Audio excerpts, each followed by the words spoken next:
د طالبانو زبردست اقدام هغه غلامان چې د ایران په ملاتړ یې لاریون کړی و نیولي او مرکز یې هم ورته تړلی. جزئیات هم دې ویډیو کې وګورئ او چینل سبسکرایب کړئ.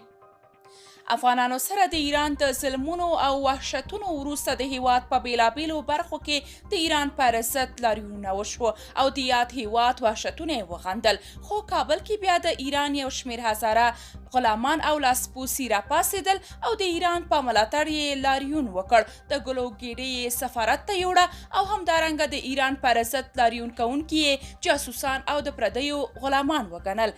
اوس تازه خبر دا دی چې طالبانو د ایران په ملاتړ لاریون کوونکو مشر نیولی.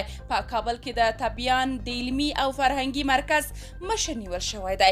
یوې سرچینې چې نه یې غوښتل نوم یې واخیستل شي تلونیوس ته وویل چې تېره شپه د اسلامي امارت ځواکونه مرکز ته ورغلل، مسؤل کس یې ونیول او د مرکز دفتر یې وتړل. طالب سرچینو ویلي چې دوی د افغانانو پاک احساسات زیانمن کړي او همدارنګه ایران کې د افغانانو سره په روان ظلم یې سترګې پټې کړي، نو ځکه یې ونیول. دغه مرکز په ایران کې له افغان کډوالو سره د ناوړه چلند په تړاو په کابل او یو شمېر ولایتونو کې له پراخو اعتراضونو وروسته د ایران او افغانستان د اړیکو په ملاتړ په کابل کې د ایران سفارت مخې ته لاریون وکړ. په همدې حال د ټولنیزو رسنیو کارکوونکي د طالبانو د یاد زبردست اقدام ستاینه کوي او له طالبانو غواړي چې د داسې پردي پالو پر ضد باید صبر ونشي او نه هم سیاسي معامله وشي، ځکه دوی د پردیو په غلامۍ کې دومره ډوب دي چې پر مظلومو افغانانو د ایران ظلمونه توجیه کړي وو او د ایران پر ضد لاریون کوونکي